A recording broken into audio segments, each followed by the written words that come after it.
मेरा नाम है हरिया, मैं काम करता हूँ बहुत बढ़िया, खाता हूँ खाना और रोज गाता हूँ गाना। अरे यार, आज तो बहुत देर हो गई। इस खतरनाक जंगल को देखकर तो मेरे हाथ पैर ठंडे हो गए हैं। अगर मैं वक्त पर गांव नहीं पहुंचा तो मालिक बहुत नाराज हो जाएंगे। तभी हरिया को एक आवाज सुनाई देती है। सुनिए हरु जी। अरे, ये आवाज किसने दी? तभी हरिया को सामने कुछ दूर एक औरत खड़ी दिखाई देती है। अरे भाई, ये औरत अकेली इतनी रात को इस जंगल में क्या कर रही है? चलकर पूछना पड़ेगा। फिर हरिया अपनी बैलगाड़ी उस औरत के सामने लाकर रोक देता है और उससे पूछता है। अरे सुनिए, आप इतनी रात को इस खतरनाक जंगल में अकेली क्या कर रही हैं? तभी वो औरत मीठी आवाज में कहती है। अरे हरु जी, आप आ गए। मैं कब से आपका इंतजार कर रही थी। वैसे तो यहाँ से काफी लोग गुजर चुके हैं, लेकिन मैं खास आपका इंतजार कर रही थी। अच्छा, तुम सच कह रही हो? मुझे तो यकीन नहीं हो रहा है। वो क्या है ना, आज तक किसी ने मुझसे इतने प्यार से बात नहीं की। हाँ हाँ हरु जी, मैं सच कह रही हूँ। अब देर मत करिए और जल्दी से मुझे मेरे घर तक छोड़ दीजिए। हाँ हाँ, कौन सी बड़ी बात है, अभी छोड़ देता हूँ। आप मेरे पीछे बैलगाड़ी में बैठ जाइए और मुझे रास्ता बताते चलिए। फिर वो औरत हरिया की बैलगाड़ी में बैठ जाती है और हरिया बैलगाड़ी हाँकता हुआ आगे चल पड़ता है। फिर उस औरत के बताए हुए रास्ते पर चलते चलते हरिया बैलगाड़ी लेकर एक काली गुफा के आगे आकर रुक जाता है। हरिया उस औरत से पूछता है। देवी जी, आपका घर कहाँ है? यहाँ तो एक गुफा के अलावा और कुछ नहीं है। तभी अचानक वो औरत हवा में उड़ने लगती है। देखते ही देखते उसका सुंदर रूप एक डरावनी चुड़ैल में बदल जाता है और वो जोर जोर से हंसती है। अरे तू तो एक नंबर का बेवकूफ निकला। तू तो बड़ी आसानी से मेरी बातों में आ गया। अरे मर गया रे, ये तो एक चुड़ैल है। हे भगवान बचा ले, ये तो बड़ी डरावनी दिखाई दे रही है। और फिर अगले ही पल हरिया की बैलगाड़ी में रखा सारा सामान हवा में उड़ता हुआ उस काली गुफा के अंदर चला जाता है और वो चुड़ैल भी उस गुफा के अंदर जाकर कहीं गायब हो जाती है। हरिया ये नजारा देख बुरी तरह घबरा और परेशान हो जाता है। अरे, ये चुड़ैल तो मेरा सारा सामान लेकर गुफा में गायब हो गई। अब क्या होगा?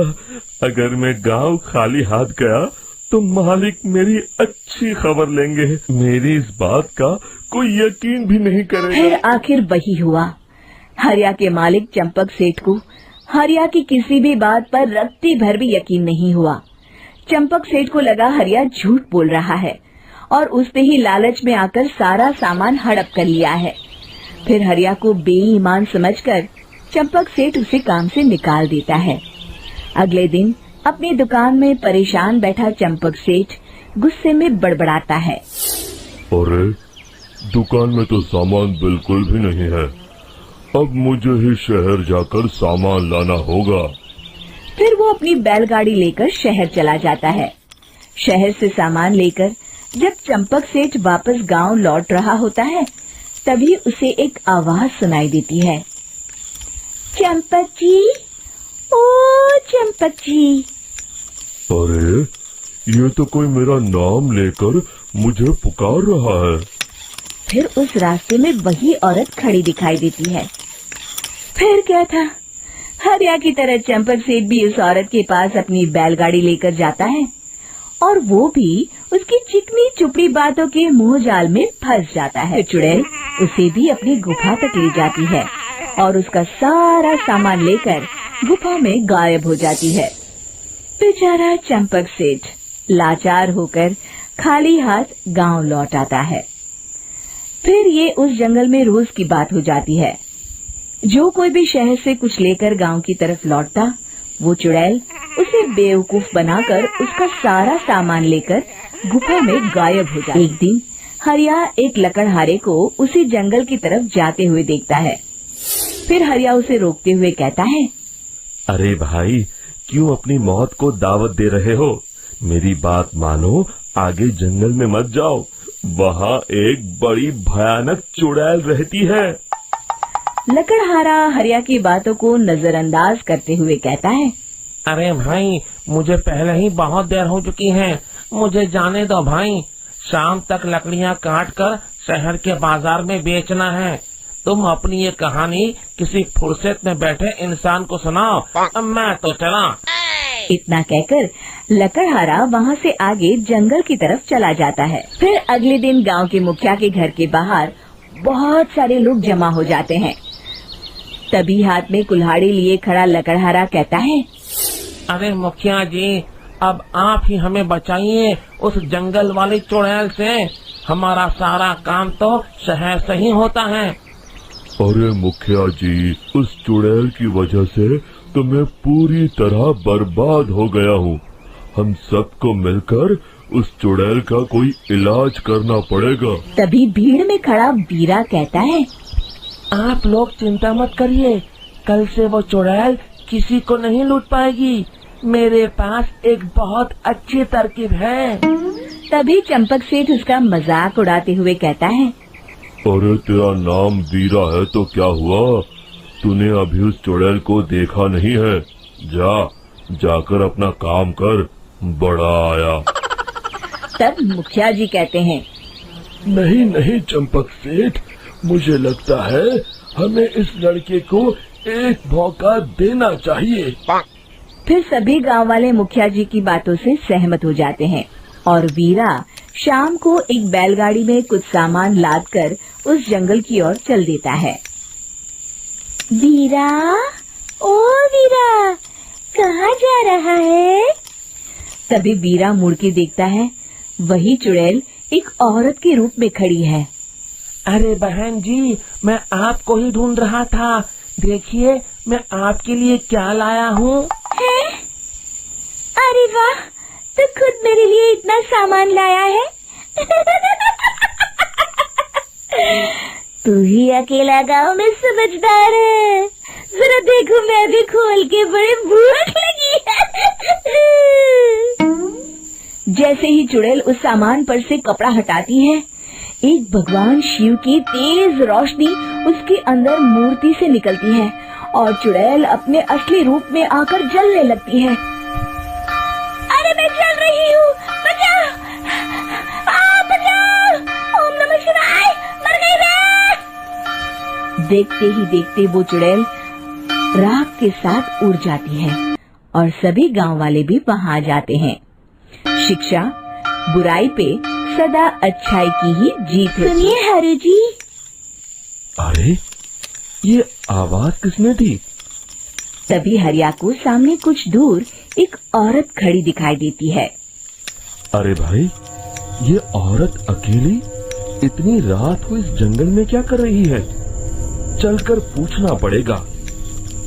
फिर हरिया अपनी बैलगाड़ी उस औरत के सामने लाकर रोक देता है और उससे पूछता है, अरे सुनिए, आप इतनी रात को इस खतरनाक जंगल में अकेली क्या कर रही हैं?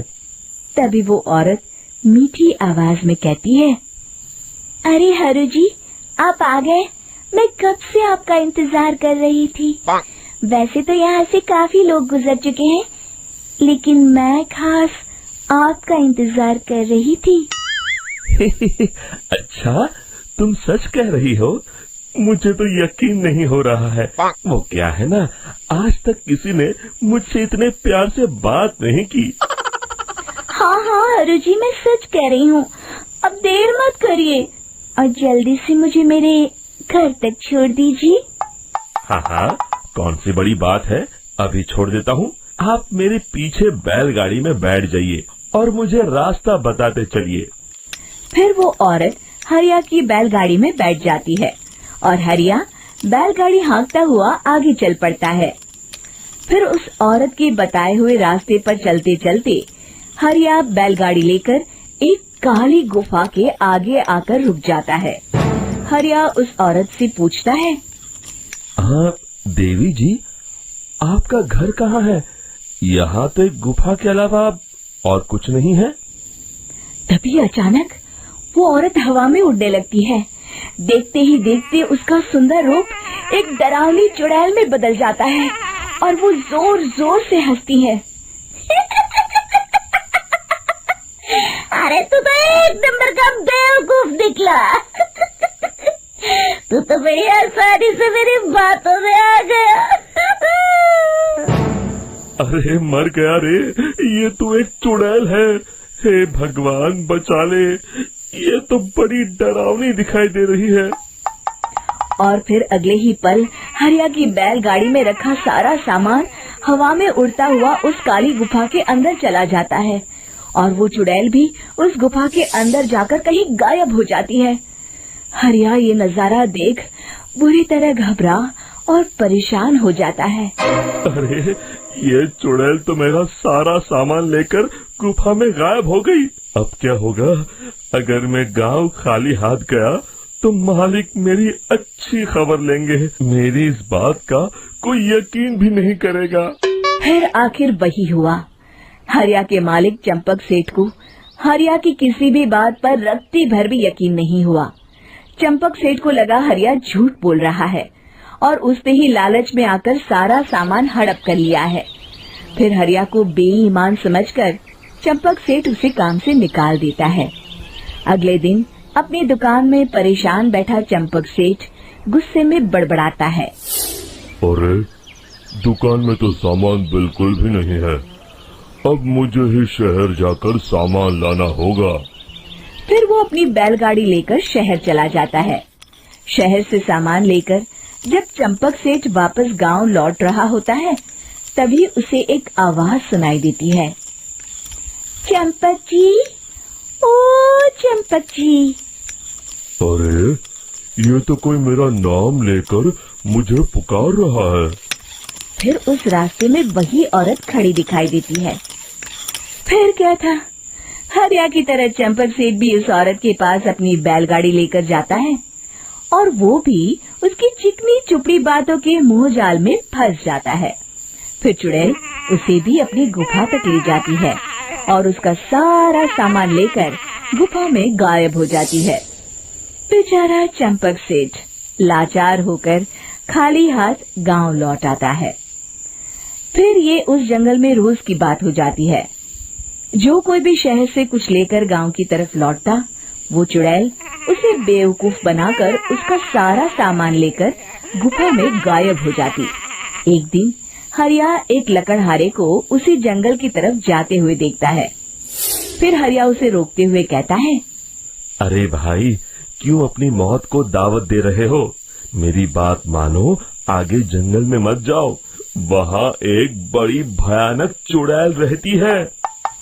लकड़हारा हरिया की बातों को नजरअंदाज करते हुए कहता है, अरे भाई, मुझे पहले ही बहुत देर हो चुकी है, मुझे जाने दो भाई।